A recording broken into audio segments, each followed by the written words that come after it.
Welcome back to the Impact Driven Leader podcast. This is your host, Tyler Dickerhoff.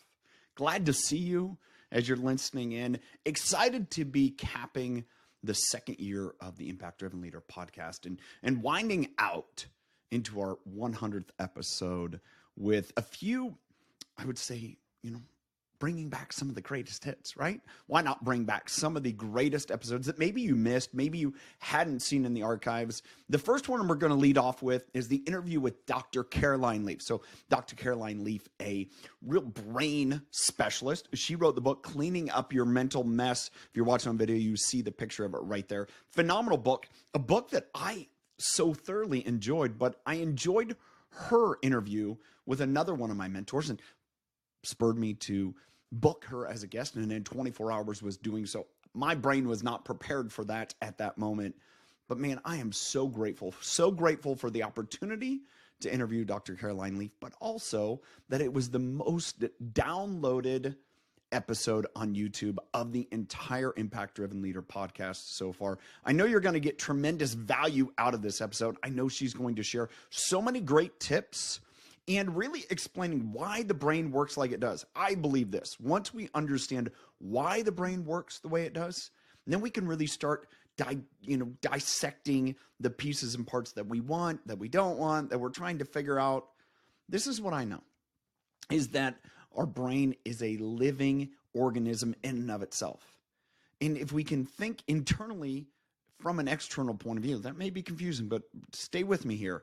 If externally we can look internally and understand why our brain does what it does, we can start to move forward and really separate ourselves from maybe some of our bad habits or maybe some of the patterns that cause disruptions in our life. As a leader, I believe this. The more that we're growing, that we're improving, that we're managing our mindset, the better that we're going to show up in the world. We're going to have less stress and anxiety and just appreciate who we are. I hope you enjoy this episode, Dr. Caroline Leaf. I'll come back at the end and share a little bit and invite you into some exciting pieces and parts of the Impact Driven Leader community in 2023. Enjoy. I'm so excited. Dr. Leaf, thank you for being a guest. Thank you for taking this opportunity. And I'm excited for, your book. I was actually able to, pick up your book yesterday. Here's I'll just let our audience know. So I reached out to you guys yesterday. Here we are this morning going through this. I listened to about half the book. I got through the other half of it. I have pages and pages of questions. Oh, wonderful. I'm excited to sit at your feet, but I would love just for you to, unpack it at the start, cleaning up your mental mess. What do you hope is, the audience, the reader is going to gain from reading this book, but just starting that process? Okay, so that's a great question. Thank you so much for having me on your show. And I'm so glad it worked out. And we've got a mutual friend, John Maxwell, and yes, just how we kind of connected, which is so wonderful. Well, and thank you as well. I'm excited. This book is really a culmination of 38 years of research, and I've been in the field for nearly 4 decades, which is a long time, and studying the mind-brain connection. And initially started out clinically, and then sort of like serious cases, traumatic brain injury, and people with autism and dementias and learning disabilities and severe traumas. And from there, it basically my research just branched out into all different areas, because people in corporate education, whatever, because humans have a mind, and I was researching mind. So my objective, and which is really culminated in this book, which by the way is my 19th book. This is number 19, so I'm very excited. It's really to help people understand that it's okay to be a mess. If you're human, mental mess is a normal part of existence. And the more we try and deny that, the worse it'll actually become. So if we recognize that, then we can manage it. And as soon as we're managing our mental mess, we can then get into these incredibly high intellectual states and cognitive flexibility and creativity and that kind of thing. So it's a normal human response to feel anxious, depressed, frustrated, irritated, exasperated, concerned, worried. These are all responses. They're actually warning signals.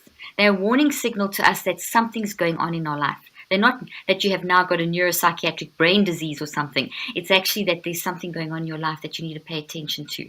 So cleaning up your mental mess is really to put into the hands of everyone, no matter what age, no matter what you believe, no matter who you are. You have a mind. Your mind is always with you, and you wake up with your mind, you go to bed with your mind, you eat with your mind, you're talking and listening now with your mind. It never stops. So what is mind? How do we manage it? Do we have agency over our mind? In other words, do we have agency over the toxic thoughts that our mind produce? And what is memory? What are thoughts? All of that information I've put together in this book, and then I've created a system that I've developed over 38 years ago when I developed the initial science and the initial theory, and then continued the research, because a scientist should keep researching and improve what they do. And I put together a concept called the neurocycle, which is in the book, in the second half of the book, which is the practical, how do we clean up our mental mess? So the first half is what is the mental mess, and the second half is how do we clean up our mental mess? Everything's science-based. There's my most recent clinical trials are summarized in the book in a super simple way. And I give you the hands-on 38 years expertise in a system that's been developed over 38 years ago, but refined over these 38 years. And it's how you use your mind to drive your mind to change the neuroplasticity of your brain and your body. And the consequence is that you're actually managing your mental mess and functioning and enabling you to do what only you can do. Does that give you a good summary? Oh, yeah, I think that's great. I mean, that's a great start.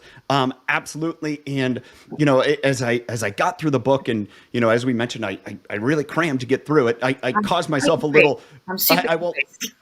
Yeah, I won't lie to you. Last night, as I'm going through this and just taking it all in, I'm so excited to be able to chat with you and just revere your work and this idea of mindset. And my brain started to frazzle a little bit. I was a little bit, I had too much coming in, and I even had to, lay down and. Anyways, this is where I think there's a couple things that really, really stuck out to me. And one of the things I want to first start, as you're a parent, you have 4 kids, so excited that your 3 daughters are working with you. That's fun. I have 3 kids, and as so many parents, and especially when you take parenting as leadership, which I believe when you approach parenting as leadership, where does this cascade of the mind brain, where is the brain malleable to the point to where it's like, oh, we can make a big difference there? And I'm going to follow that up. Is the generation that we have now, the Gen Z, going to be better off because we understand this than maybe older generations? So those are, I know, 2 questions at once, but I'd love to hear you break that apart. Brilliant questions. Very insightful and very, very important questions. So the best way I think to answer this is to explain what the mind is and what the brain is. And then in doing that, once we understand that, then we can apply to the younger generation, from the millennials down, Gen Z, and so on. Is that okay? Does that sound like Yeah. Okay, perfect. Yeah. So I've got some models to help. So have you got viewers and listeners? Do you have? Yeah. Okay, so... Oh, this is... I love this. Okay, so if some people are just listening, I'll just describe it. So I'm holding a brain in a skull, but it's not a real brain, don't worry, okay? I love to use this because we are in an era where we are told that we are our brain. Mind and brain have been used interchangeably. So when you talk about mind, people think, oh, that's brain, but it's not. Mind and brain are separate, and that's one of the key issues in getting autonomy over our mind, or cleaning up the mental mess. You have to recognize that you can't do it. And if you think you are your brain, that hope of being able to manage your mind or clean up your mental mess or just manage what life throws at you feels kind of one of those things that's impossible. It's sort of a difficult thing to process. So it's important we understand mind versus brain. So mind is not the brain. And I'm going to use another model now, which even makes it easier to understand. So this is a little model of the body, as you can see, and there's the brain, and half the brain disappeared with one of my travels. It fell out, so I don't know where that's half a brain. So this is your physical part of you, and our physical is 1 to 10% of who we are. So this is super interesting. So if you look at yourself, this is only 1 to 10% of who you are, and 10% is pushing it. The other 90 to 99% is your mind. So the difference between a dead person, where the body is just disintegrated, and an alive person, us having this conversation, and the viewers and listeners, is your mind. Your mind is that difference between being alive and being dead. So mind is your aliveness. And aliveness is your ability to do what we're doing right now, which is communicate. But it's also to communicate, we have to process what we're each saying to each other. And the listeners and viewers are processing what they are hearing. So they're having an experience. We're having an experience of a discussion around mind brain, and the viewers and listeners are listening to our discussion about the mind brain and mental health. So we're all having an experience, and that experience is processed through the mind into the brain, and the brain responds. So the brain and the body are responders, and the mind uses the brain and the body to basically build the experience into. We build the experience into the brain and into the body, and we build it into the mind, but I'll explain that in a moment. And so therefore the brain is the responder. So the mind is actually the thinking, feeling, choosing aliveness that surrounds the body. So to make this even easier, that we're not floating at the moment, we all agree. We understand we have gravity and gravitational fields. We may not understand what they are, but we know that that's keeping us grounded in our chair. So what the scientists have also discovered, and this work started around 150 years ago, is that not only do we have gravitational fields and electromagnetic fields that we live in the universe, but the human body has their own unique gravitational field as well. So surrounding every brain and body, every one of us, you and I, we each have our own unique gravitational field that moves around and through us. It's an electromagnetic field as well. And so that's what's our aliveness. Someone who's dead doesn't have that. So that's your mind. Your mind is this powerful force that enables you to receive the experiences that you're going through, which start at the moment you open your eyes and continue till you go to bed at night. And each of those experiences processed through your mind, which is this gravitational field. But on a psychological level, it's your thinking, feeling, and choosing. So mind in action is thinking, feeling, and choosing. So we have the experience, we're listening, we're thinking, feeling, and choosing all these electromagnetic light waves and fancy physics stuff, and that then gets converted into these in your brain, little thought trees inside of your brain. So we're growing trees inside of our brain. So right now, at 400 billion actions per second, you and the listeners and viewers are converting my words and all these visuals, which are electromagnetic and sound waves and electromagnetic waves, all this fancy stuff, into little protein tree-like structures in your brain, inside the sort of trees inside your brain. In your body, my words are actually going into every DNA, into the DNA of every cell of your body. So we have a shift that the little tree in the brain then influences immediately every cell in the body. And in the gravitational fields of your mind, you're going to have a new little wave. That's this information. Now that's a lot of information that I'm giving you, but I'm saying that to tell you how powerful you are. That means that when you open your eyes between now and when you go to sleep tonight, you will do this 8,000 to 10,000 times. You will convert every experience into physical structures in your brain. Why is that so important? Well, that is what you then operate from. So everything you say and do in the next moment is influenced by what you've just built into your brain. So each experience becomes a thought, and that thought then produces your words and actions. So it's okay if it's green, like we see this one is a healthy thought, and and this is a thought. So you think, I don't know if you caught that, you think, feel, and choose, and you build thoughts. So thoughts are real things that are in your brain, and you actually control this process if you want to. Or it can just happen, it's going to happen anyway. Or it can be just randomly happening, and then there's a chance you'll make a mess of it. And we all do that. Life's kind of experimental because we don't quite know from the time we open our eyes till the time we go to bed that exactly how we're going to respond and what's coming up. We can't control the events and circumstances, but we can get our mind into such a self-regulated state. We can learn to manage our mind. We can manage this think, feel, choose thing, that we can influence the types of thoughts that we build, because these inform our next decisions. And the more we think about them, the more established they become. And what's interesting about this thought, which is what we grow into our brain, and this change that we make in our brain, we call neuroplasticity. What's interesting about this neuroplastic change in the brain in the form of a thought is it's got different parts. Like a tree's got roots and a trunk and little branches.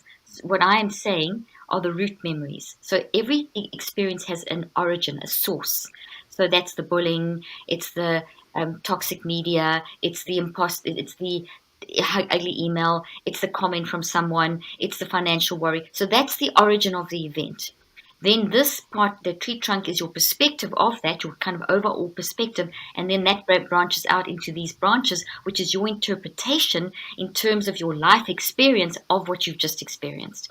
So we get it, we get an overarching view, and then we draw on all our other memories that are relevant to build these, and then that whole thing then influences what you say and what you do. Now go to this deep explanation to show you that if we're a mess, that's what we build. We don't build this. So this process I've just described is happening 24/7. During the day, you are think, feeling, and choosing to build. At nighttime, you sort out the thoughts that you've been building. So you wake up with your mind, you go to bed with your mind, okay? Your mind's always operating. Not even 3 seconds does your mind stop. So if you don't manage it, you create this. And Which is, for the listeners, it's a describe that tree. So this is I'm holding the one tree that's healthy, Okay. beautiful green tree. It's like a beautiful green plant. But the other one that I'm now holding up is a toxy, wiry looking tree. So it looks like a dead tree, but it's very much alive in your brain. But I use this because the thoughts look like trees in the brain. We talk about thoughts having an arbor-like structure, which is a tree-like structure. And we see that when people have a toxic response, or go through a toxic experience, that then they are thinking and feeling and choosing in a toxic way in response to whatever, they build this. You can't not build, because as soon as whatever you experience goes through your brain and the building happens, regardless of whether it's healthy, toxic, happy, sad, it goes in your brain and you change your brain. So the toxic one means that it's still built, but it's built differently. So these trees are built of proteins in the brain. I'm going to give you the most simple structure. Yeah. So in the green trees, the proteins are folded correctly. They're doing what they should. In the toxic tree, the proteins are folded incorrectly, so they're not doing what they should. And that affects everything. Now this then disrupts the entire environment of the brain and body, because this is seen recognized in the same way as if you had a virus in your brain or your body. So we all know about COVID virus. We all know that COVID virus produces a response in our immune system. What you may not have known, and this is why this is so significant, is that thoughts are as real as a virus, and this toxic thought is going to stimulate the same response in the brain as if you had a virus in your body, whatever, or a bacteria, or whatever, because this threatens survival. Our brain and body are not designed for toxic issues or unmanaged. Two things. It's not designed for toxicity of any sort. So whether it's a bacteria or a virus or a toxic thought or from a toxic experience or a toxic habit or a toxic reaction. So as soon as these happen, the immune system responds and sends out inflammatory factors. And that's why we get inflammation in our brain and our body. Our cortisol levels will increase. Our homocysteine levels and all kinds of biomarkers in our body will increase. If we don't get rid of the virus, if we don't get rid of the toxic thought, those continue to get worse. And when we do that, then the entire environment of our body shifts into a very vulnerable state. And when your body's in a vulnerable state, you are now increasingly vulnerable to disease and all kinds of stuff that is floating around out there. So suppressed toxic thoughts over a long period of time can increase your vulnerability to disease from 35 to 70 to 98%. That's a huge factor. So But we can change that. With mind management, you completely control that. So that's a long first part of the question, but with that foundation, I don't know if you want to ask some questions to unpack, and then we'll No. I mean, I could go a long ways, and we won't get back. So I want to get back, and then we'll go into that, because I'll just share the idea that toxic thoughts are viewed as a virus by the brain. Dude, you just put that everywhere, okay? Yeah. That's one of those mic drop moments. It's one of those. Yeah. Hey, now, because people, you can't see your thoughts. You can see your hands. You can see a virus, we can see under a microscope, but people think, we don't really look at thoughts. But thoughts, I've got great images, and in my book, I'm sure you've seen, I actually got some colored images in the book, and they're pretty cool, and that's what thoughts look like in your brain. I mean, there we go, there's a picture. For those of you that are not seeing this, you can get the book, hopefully you'll go get it on Amazon or wherever, but you'll see little tree-like structures. And that's what thoughts look like in your brain. And now if they're toxic, your brain's immune system says, hey, alert, warning, this is threatening survival. It doesn't go with our wired for love, and it's going to affect us. It's putting you into vulnerability. So then there's warning signals. And those warning signals will be in the form of emotions that you feel. So that's what an emotion, because you always, mind is think, feel, choose. So to build these, you've been thinking, feeling, choosing. So to warn you about your toxic thinking, feeling, and choosing, your body shoots out the toxic feelings. So that's why when we feel depression or anxiety or frustration or irritation, that's this thing saying, hey, this is the wrong signal, and that your body's saying, hey, pay attention. So it's not an illness. This is not a neuropsychiatric brain disease. Sure, it's changed the brain. It's increased the vulnerability of the brain, but that's the response of the brain. It's not the cause. And we're in an era, and I have a whole chapter in the book, as you would have seen at the beginning of the book. We've been in an era for about 40 years now, where we've been saying that every experience you have is a function of the brain, because mind is brain. That's what they've been saying, which is wrong. So therefore, you feel sad, your brain's damaged. If you feel depressed, your brain's damaged. If you feel anxious, you've got some kind of brain disease. And that's not the truth. It's not correct. Yes, you've got to look at your brain as a responder, but you can't let that's not your driver. Obviously, if people have a traumatic brain injury, that's an external damage to the brain, and that definitely does affect mind and affect brain. But even so, I've done the research. My first research was done with people with traumatic brain injury, with severe cognitive damage and emotional damage. And not only did they restore healing, but they functioned post mind management at a higher level than pre-accident. So they were better after the accident with mind management than pre-accident with no brain damage. I mean, how insane is that? So if you manage your mind, you can turn anything around. And I'm not saying that this is not toxic positivity. This is not saying if I think happy thoughts, I'm going to be fine. Absolutely not. Well, you actually, I know I'm going to ask a question here because you actually break this apart. The fact of, we'll get back to the age question. I'll remember. I'll get back to the age question. We'll get back to it. But this is a good one of the things. Yeah, one of the things that you break apart in your book, which I think is so relevant, and I'm actually, I have the page noted. You probably know it, but I think it's so important here. Let me find in my notes because I want to read it because it's so much more imperative. It is, okay. It is on page 107 for those in the book, and you say, using techniques or positive affirmations as a Band-Aid rather than seeking a long-term solution will create incoherence in the brain, which over time can lead to a variety of mental and physical issues. So you're saying in that, this idea of positive affirmations, I'll just dump Band-Aids on top of it. That'll fix the injury. I got a broken bone. I have, this big major injury. I'll just put Band-Aids on it. That's what our society does with positive affirmations, as opposed to, hey, why do we have these feelings? As you said, understanding these emotional responses, our depression, our anxiety, it's like, oh, okay, I feel this. And as one of the things that you say later in the book is emotional warning signals are invitations to look inward. Exactly. Isn't that a great statement? Oh, I love it. I mean, that is literally what it is. It's an invitation to look inside and look at these. And the beautiful thing, Tyler, that happens the minute you take up the invitation. So instead of saying depression, bad, go to doctor, get drugs, suppress, Band-Aid, whatever, quickly, let me say my 10 positive affirmations. This is still there.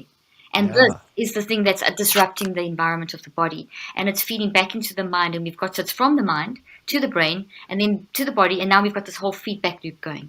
And then we're wondering why our life is and why our creativity is going and why relationships are suffering, why business is not doing what. And then you're getting all this great advice from people like you, but you're still stuck in this mode. So they don't apply it. So it becomes data as opposed to hardcore transformational knowledge. So until you manage your mind, people are not going to listen properly to the good advice of people like yourself.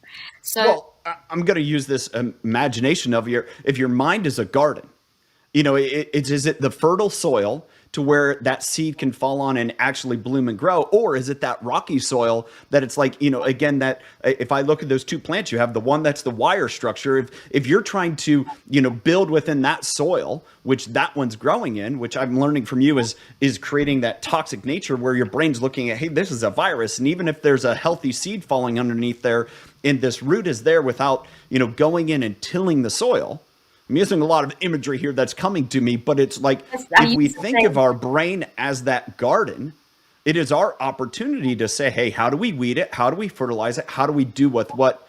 And that's what I'm totally understanding now even more how the neural cycle fits in because you're getting to the root. And we'll go through that, have you explain, the 5 elements of the neural cycle and how does the, perfect segue, how does the neural cycle take and deal with that wire-based plant as opposed to, nurturing the healthy green plant? Okay, so the thoughts.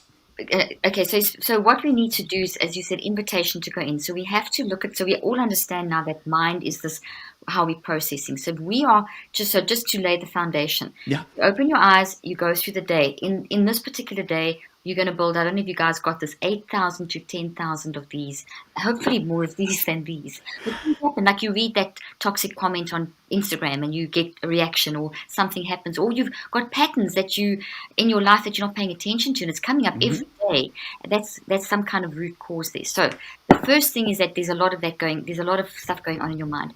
In order to build a thought, I just want to also add this, in order to build these thoughts, you also have other thoughts coming up. So as I'm speaking now, the reason that you're able to ask questions is because your thoughts are coming up of what you stimulating, and that's a normal thing. As you are having an experience, existing thoughts will jump up. So where do they come from? And to pick up on your, I'd use the analogy of gardens a lot, but I use a forest. So because these trees form a forest. So you have your conscious mind and your non-conscious mind. And I have to explain this because otherwise the neuroscience is not going to make sense. So, Okay. So to pick up, you've started giving the introduction of the analogy of the garden, which is what I use, but I use a forest. So I want you to imagine that you are in a helicopter and you are the pilot and you're the co-pilot. And I'll explain why in a moment. And you are flying over this huge forest, and that forest is filled mainly with green trees. Every thought tree, and as you see, a tree is made of roots and branches, so the thought is made of the roots, like I explained, which is the origin, and the branches, which is your interpretation. Okay, so you've got thousands, millions, trillions, gazillions. As far as the eye can see, you have these trees. Some are little, recent experience. Some are medium-sized. Some are huge, from stuff from years ago. You've been doing this since at a certain point in the womb. You've been responding to life and building these thoughts. So everything, your nurturing, everything you've ever been exposed to is in these trees in your brain and in the wavy trees in the non-conscious mind surrounding your brain. I mean, in the conscious mind, the mind stuff, that gravitational field, and in your DNA of every cell, and you have 37 to 100 trillion cells. That's a lot. So every experience goes in 3 places. Okay, so that's why when you re-experience something, you feel it in your body. It's this incredibly huge experience. When someone who's working through the neurocycle and they experience flashbacks, it's very traumatic. It can bring a panic attack on because your whole body responds, your whole mind responds, your whole brain. It's a whole experience, and if you're not prepared for that, you think there's something wrong with you. And if the doctors that don't understand this say, oh, it's your disease, let's suppress it, that's the worst thing you can do, because now you damage your brain and you push this back down, and when it's suppressed, it's going to get worse. So this forest you're flying over is your non-conscious mind, NON. Non-conscious mind is active 24/7. It's the biggest part of your 99%. It's huge, infinite. It's time travel. It's present, past, and future happening kind of all at the same time. Our mind time travels all the time. Right at the moment, you're hearing me in the present, but in order to process what I'm saying, you're time traveling to process what I'm saying. It's just how we work. Okay, so you time traveling across this whole thing all the time. That's your non-conscious mind. Your conscious mind is awake when you're awake. So now we're awake, so our conscious mind is working with the non-conscious. Because when you go to sleep tonight, only the non-conscious is working. The subconscious is between the two. So when we talk about taking the invitation, listening to the invitation to look inward, the invitation is coming through the subconscious from the non-conscious. So the non-conscious is massive. It channels the thought through the subconscious. It's like a little bridge. And here's the conscious, here's this infinite non-conscious, and here's the bridge of the subconscious. When we use our conscious mind in a deliberate and intentional way, in other words, when we self-regulate ourselves to bring all thoughts into captivity, okay, when we catch those thoughts, and we can, neuroscience shows us that we can consciously and deliberately, when we conscious, we can use our veto power. We can consciously and deliberately look at our thoughts every 10 seconds, which means that the whole time that I'm awake today, I can consciously and deliberately monitor my thinking, feeling, and choosing, the thoughts I'm building, my responses, the reactions. I can do all of that, okay? So can you. But that skill develops. Initially, we're not so good at it. But as you use the neurocycle, so you become a master self-regulator.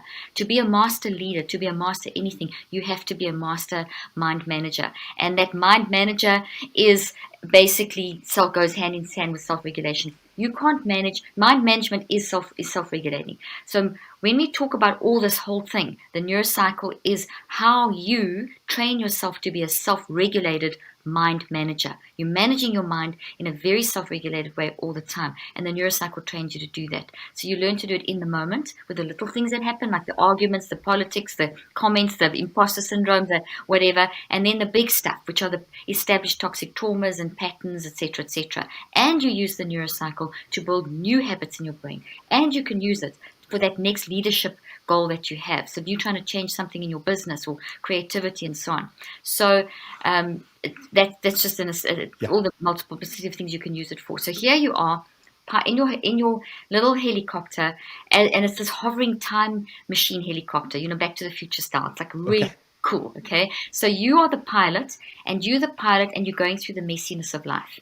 And now, as I explain this analogy, start thinking if you're a parent, if you're a leader, whatever it is that you do in your life, and start just seeing how you as a person, a parent, a leader, business, whatever it is that you do, start with your most you as a person, and then your relationships, and then what you do. Kind of go in 3 circles like that. And just start listening to what I'm saying about those and keep that in mind. Okay, now that I've said it, I've put you into self-regulation. So as soon as I said that, you've started observing yourself. Okay, and I teach exactly how to do this in the book. Okay, so now you're thinking about that, you're in your helicopter, the pilot is you, the messy you. Life is one big experiment, and that's okay. You can be messy, you can be anxious, you can be worried. Those are all just you trying to understand, and it's you inviting yourself to look at the signals of how well are you doing this thing called life? How well are you responding in this moment? If you don't self-regulate, it just becomes one big kind of jumbled, chaotic mess. And we put our body into those states, and we create a lot of these.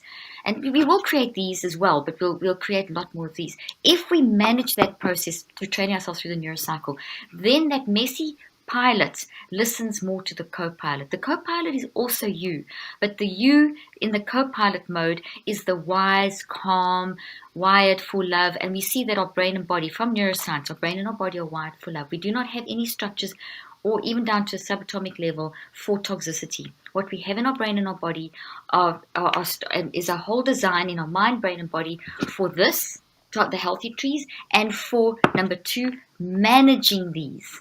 So even if I haven't fixed them, if I am attempting to manage them, I've shifted my body out of a toxic state. But if I ignore these, shove them back in my unconscious, don't listen to the invitation coming from through the subconscious, then I'm going to increase toxicity in my body and the whole immune response and brain going crazy. And you can see in the first part of the book, I show exactly how that happens. But if I listen to the invitation, I change that. So the listening to the invitation, now we're going to get into the neurocycle. The co-pilot speaks in you instead of I. So the pilot speaks in I. Don't know what I'm doing. I'm feeling anxious. And the you says, that's okay. How are you feeling? I'm feeling anxious. I'm feeling worried. I'm feeling really worked up. I'm getting this narrative in my head that this and this and this. It's making me feel physically awful. I can see my behaviors are just like I'm not functioning well at work. It's affecting how whatever, and my perspective. And so you start answering the co-pilot. So the 2 of you are doing this kind of exercise together. So I've done it quickly, so let's slow it down. So you now are flying over this forest, and there's this invitation to pay attention, to go inward. The invitation is in the form of that clump of trees that you see over there. It's really dark. They're really big, and they're blocking the middle part of the forest. The middle part of the forest is this beautiful green strip of these healthy trees that are exquisite. That's your wired for love mode. That's your survival mode. We designed for love, which is pure survival. Okay, we're designed to operate in that mode. In science, we also talk about the optimism bias. You may have heard a lot in the media, we have a negativity bias. Incorrect science. We are not drawn to the negative because we are negatively wired. We are drawn to the negative because we are wired for positivity. I hate that word, positivity. We wired for love. We wired for survival. And so therefore, anything toxic threatens our survival. So when we're paying attention to the negativity in politics, the news, or in our life, it's not because we are drawn to it because we're drawn to negative. We're drawn to it because we're trying to fix it. It's an imbalance. It's created a threat to our survival. Yes, if we don't manage that, we'll get absorbed and embraced. We'll get stuck in it, and then we become more toxic. That's why you have to manage everything. You have to manage this desire for survival. Otherwise, it can turn on you, and you can become toxic. Okay, so you've landed your helicopter with your pilot and your co-pilot, and you the pilot with your co-pilot, and your co-pilot has direct access to the middle of the forest, which is this wired for love survival mode. And as you now look at this toxic issue, which you've received the invitation, the smoke signal, the alarm went off, you're now paying attention. So you've landed the helicopter and you get out, you're safe, you're with your co-pilot. You approach this with acceptance. You approach this with, it's okay. Every human on the planet since the beginning of time has battled with their mind. Depression, they say that to us, that 1 in 4 people are depressed. 1 in 5 people have anxiety. Depression and anxiety are increasing. Mental health is a pandemic. Suicides are increasing. Deaths of despair, I talk about it in my book. All of that is wrong. Okay? What am I saying? And you might be saying, hey, but we're all feeling of course you're feeling a mental mess. But it's not, what's wrong is not the mental mess, not the anxiety. What's wrong is that it's increasing. What's wrong is that it is a new thing. What's wrong is that it's an illness. What's right is that since the beginning of time, mankind has battled with their mind and battled with mental health and battled with a mental mess. It's not increasing, it's just changed. Every generation faces something else. We had people in World War I going through extreme trauma. World War II, the Spanish flu. I mean, we can go, what about... I'll go back as far as Solomon. When he wrote Ecclesiastes, that was him, struggling in his mind. Exactly. It's not something new, but we've mismanaged it. We've tried to take human suffering and medicalize it and to make it part of a biomedical model and tell you that if you feel sad, you have a chemical imbalance, you need a drug. That's not the truth. It's not science. It's not accurate. No scientist worth their grain of salt will even say those kind of things. But that's the message that is marketed to the average population. Sure. So I'm saying to you, land your tree, give yourself permission to feel the depression, the anxiety, look at them, and celebrate them not for the depression, but for what they're telling you.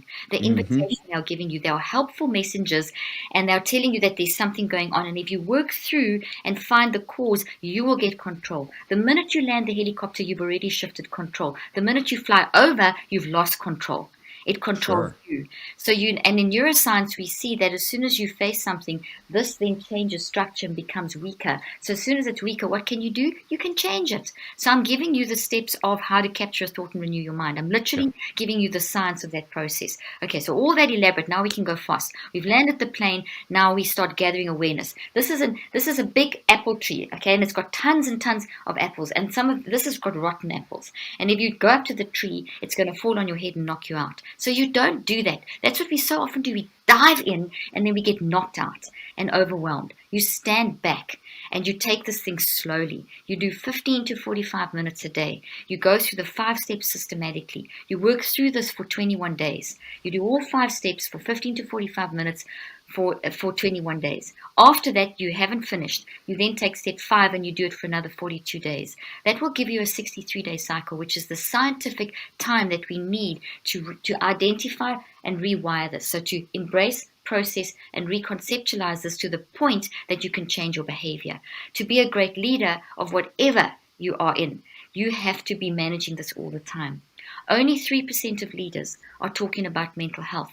So that's 97% of leaders are not, which means that 97% of leaders are leading people to not talk about their mental health. And if we don't talk about mental health, we're burying it. We are creating a sick population. In this book, I give you the statistics. Between 96 and 2014, because of us burying everything, the church, only 4% of the church are talking about mental health. So if we've got 3% of leaders, 4% of the church, that means the majority of people are not talking about it. When they do, it's a big, scary illness that no one can control. Totally. And that when we're talking about it, it's this massive, ugly problem as opposed to, it's something we can manage through. It's life. It's not a big, ugly problem. They've made it one. Okay, and when you make it a problem and you ignore the mind, because you've done for 40 years, you land up with this statistic. We have been advancing medically and technologically. We all understand that. We all agree. We also know that people have been living longer. We all agree with that. Okay, so those 3 statements. However, this changed. Between 96 and 2014, the trend reversed. Now, in this 2021, pre-even pandemic, it started from 96, showed up in 2014 strongly, and it's got even worse by 2021. And that is that people are now dying younger by 8 to 25 years than they were for decades we've been increasing the trend. Now it's reversed. So what I'm saying in a nutshell is that in this advanced technological and medical age, because we do not manage our mind and we suppress it, and that then impacts all our decisions, what we eat, our exercise, how we manage technology, everything boomerangs from your mind, because your mind is the first step.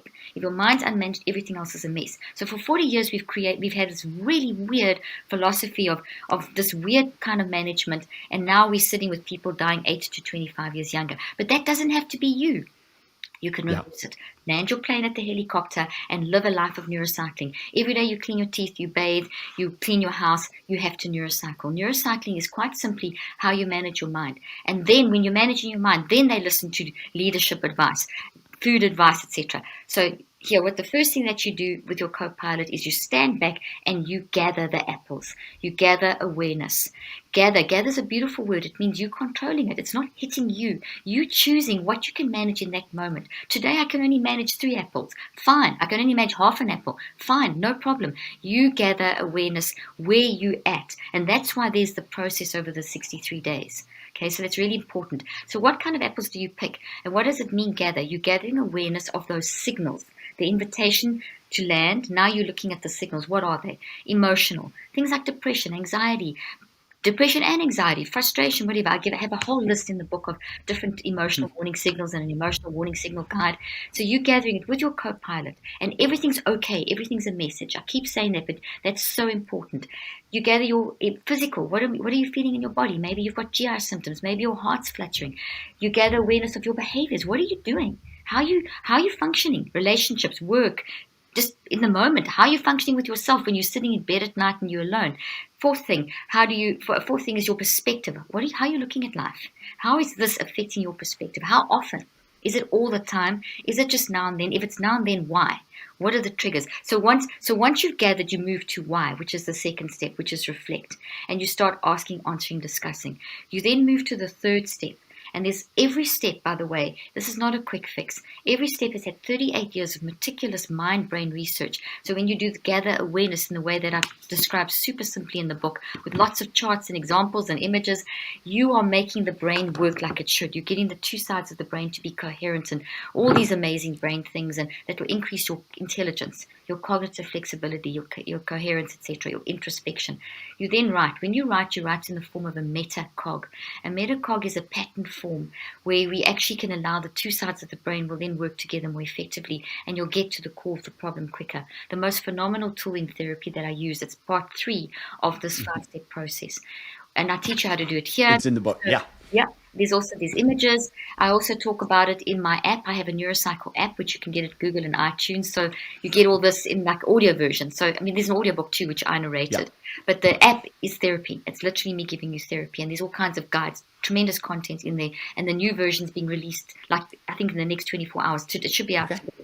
So then but let's say that it's in the moment. I want to talk about the right. So let's say that you're just about to do this podcast. Let's just create a scenario just before we started.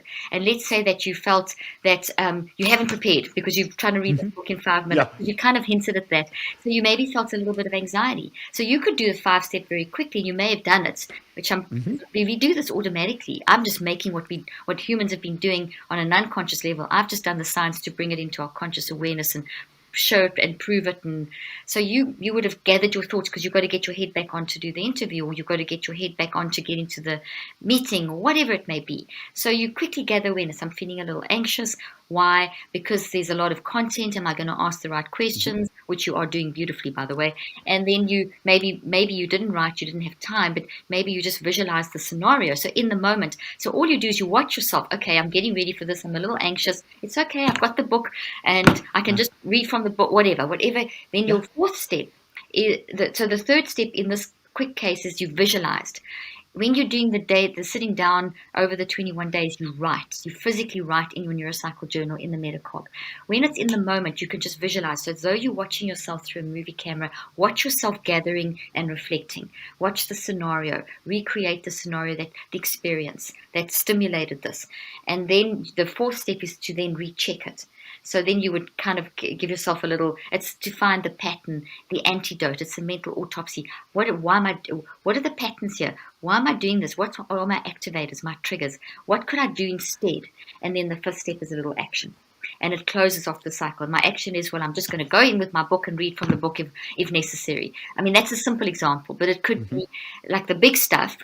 On the first day, you may not even get very far. You may only find one apple and say, well, I'm feeling depressed because of something. That's progress. Tomorrow you pick it up.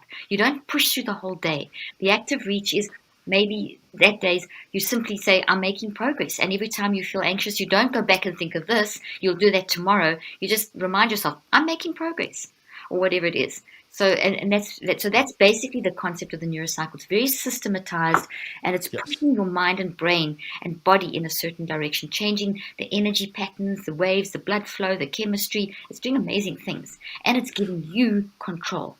Okay, long answer, and I know that we need the children's one. Yes. So wrap up with that one. We'll put a bow on this, and I have so many more questions that maybe we'll have to chat again. Sounds wonderful. Okay, so as a leader, you're also a parent leader too. The best way for you to help your kids, first of all, this generation is growing up as the most drug generation ever. So actually, if you look at the statistics, it's very negative. I'm older than you. My kids are all big now, but I've got millennials. You've got Gen Z. Okay, so from millennials down, are growing up as the most drug generation. I'm not saying your kids personally, my kids personally, because they aren't. But in general, across the population, they are the most at-risk generation in history. Isn't that scary? With the advances in medicine and technology, we have the most at-risk young generation because they've grown up drugged. They've grown up not being allowed to express their emotions. So and that's why millennials fight against that so much, because the younger generations don't even know what to do. They've got sucked into, if I feel sad or depressed, there's something wrong with me, I need medication. We have removed hope from this generation, and that is bad. And we're seeing this hitting them so badly in the pandemic because they got a lot of when young people are with their friends, they can rebuild their hope a lot. But when they aren't with their friends, that hope that's already going from the kind of messages of this generation is removed. So what we have to do as parents is recognize that our children are at threat to live much shorter lifespans than what we are. In fact, the age group most affected currently now is 25 to 64, but it's getting younger. We're seeing that people are dying younger and younger at younger ages, which is very scary. But that doesn't have to be the norm. We can change this and reverse this with mind management. And why I say mind management is the key is because if I as a parent model how I am managing my emotions, if I use the neurocycle and I say to my kids, sorry, I got mad at you, I got upset, or I'm feeling really sad today and I show them how I'm managing it, I am modeling them that it's okay to be messy. I have a way to manage my mess, which means I can repair and I can grow. The best way, your kids will do what you do, not what you say. So you've got to give yourself the space to learn how to manage your daily moment, use the neurocycle, model that for them, and then teach it to them. My youngest patient was at the age of 3. If you teach your children to mind manage, and my kids have learned this from when they were babies, and they've learned the advanced version as I've developed it. When you teach your kids, so you model it, number one. You learn this, you model it, and you use it in the big and the small stuff, and be very, very open about it. It's okay to be messy. Parents have this thing that I can't be messy. You can. If you don't show your kids messiness and you show them that you've got to be perfect, you've created such a false toxic positivity. They go out in the world and they collapse because they have no model for the life's tough. But my parents made it out to be this bubble. That doesn't help your kids. You need to show them I'm battling. This is why I'm battling. This is what I'm doing about the battle. I made a mess with my parenting in this aspect. Sorry, guys. This is why I did it. This is what I'm doing to repair it. That's how you teach your kids to cope in life. That's how you teach them to respond to the signals. And the other thing is that gets them out then of saying, oh, I'm something wrong with my brain. It gives them hope back to say, okay, well, if my mom or dad are battling and this is what they're doing, there's hope for me. I can battle. Yeah. You saying, hey, I see you sad. Do you want to talk about it? Can I show you this neurocycle to help you? Can I explain? Then you change that. Then you have a mindset that can then say, okay, let's address diet. Let's address exercise. Let's address data management, aka too much technology or mismanaged technology, and so on and so on. But that, honestly, I do give you so much in the book to help you with that. Yes, very much. Yeah, and the Neurocycle app, which is also released, which I honestly would recommend you get with it, has got a whole guide for neurocycling for kids. And I've got a book coming out. for that. Oh, But awesome. this is out now. Learn this now. Teach your kids. Yes. And this is available wherever books are sold. Amazon, wherever. Well, I got mine yesterday at Target, Well, and it was the last one. I had to go to 2 different Targets because they were sold out. So that tells me it's really popular here in Spokane, which I'm excited about. Oh, wow. It's selling out everywhere. I'm actually going to go and do a Target round today and go and sign books at Target and Barnes & Noble and that kind of thing. So, but, well, if they don't get it there, they can get it at Amazon. My Instagram handle is Dr. Caroline Leaf. So if they go to my Instagram, follow me there, they can get to everything. And I have a podcast called Cleaning Up Your Mental Mess, which then also helps with all this stuff. So I said so much. Sorry, I spoke so much. No, hey, I am. My brain is full, which is good. So many more questions, which can lead into so many things. And again, I would love to chat with you again, but I know you got to go. Thank you so much for your time sharing with me. I know I learned a ton. I know the audience will as well. The book, great tools. Dr. Caroline Leaf, thank you so much. I appreciate getting to spend time with you. And thank you so much for what you're contributing to leaders and to parents. So much. No, thank you so much. And as you said, parents are leaders too. And honestly, this is really can shift. I'm so excited about this because I've seen over the years, over these nearly 40 years, just the impact on hundreds of, actually millions of people. That's why I'm so passionate to get this into people's hands. Because then with their minds right, as I keep saying, they will then apply the knowledge that people like yourself in the wellness industry can deliver. So there we go. There's so much. So thank you for your time. I've loved to you. Thanks everyone. Thank you. Thanks so much. I hope you enjoyed going back, listening to that episode. Maybe you caught it when it first came out. Maybe it was good to go back and listen to it again.